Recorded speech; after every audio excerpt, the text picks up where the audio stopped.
যায় সেলাই শুরু করতেই তার মনে হতে থাকে মর্গের ভেতর সে ছাড়াও অন্য কারো উপস্থিতি আছে। তার কানের কাছে কান্নার সেই আওয়াজ যেন আরো স্পষ্টভাবে আসতে থাকে, আর একটু পর পর আওয়াজটা তার বাম কান থেকে ডান কানের দিকে, আবার ডান কান থেকে বাম কানের দিকে ঘুরতে থাকে। পরক্ষণেই কান্নার আওয়াজ থেমে যায় আর রুমটি একদম পিনড্রপ সাইলেন্ট হয়ে যায়।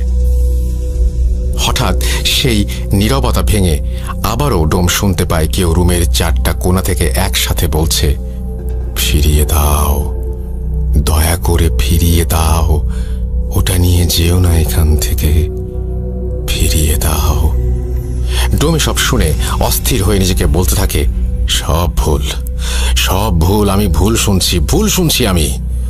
এভাবেই নিজের সাথে কথা বলতে বলতে ডোম লাশ সেলাই শেষ করে ফেলে, আর সে ভয়ে ভয়ে খুব দ্রুত লাশটিকে ঢেকে দেয় আর হিমাগারে রেখে তড়িৎ বেগে মর্গ ত্যাগ করে।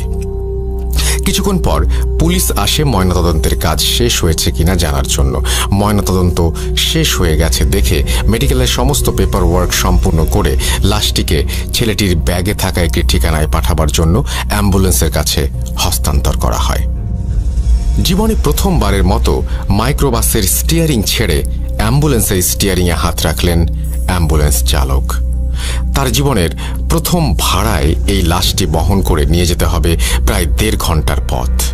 হাসপাতালের সব ঝামেলা মিটিয়ে লাশ নিয়ে ঠিক 10টায় রওনা দিলেন অ্যাম্বুলেন্স চালক ও তার সহযোগী লাশটির প্রথম গন্তব্যস্থল ছেলেটির এলাকার থানায়।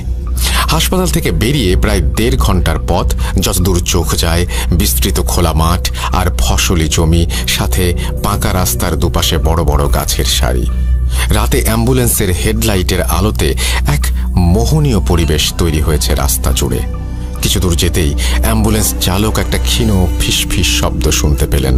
ঠিক বোঝা যাচ্ছে না কে বলছে বা কি বলছে, ফিসফিস করে বলছে।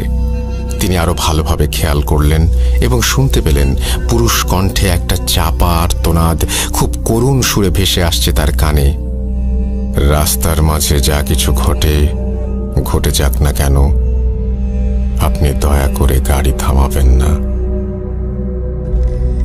এই ফিসফিস শব্দ অ্যাম্বুলেন্সের চালক বেশ কয়েকবার শুনতে পেলেন। তিনি শব্দের উৎস খুঁজে না পেয়ে পাশে থাকা সহকারীকে বললেন, তুই কি কোনো ফিসফিস আওয়াজ শুনতে পাচ্ছিস? তার সহকারী অনেকটা অবাক হয়ে তার দিকে তাকিয়ে বললেন, কই না তো। অ্যাম্বুলেন্স চালক বললেন, আমার মনে হচ্ছে কেউ ফিসফিস করে কথা বলছে, রাস্তার মাঝে কোনোভাবেই গাড়ি থামাবেন না, এরকম, সাথে করুণ আর্তনাদ।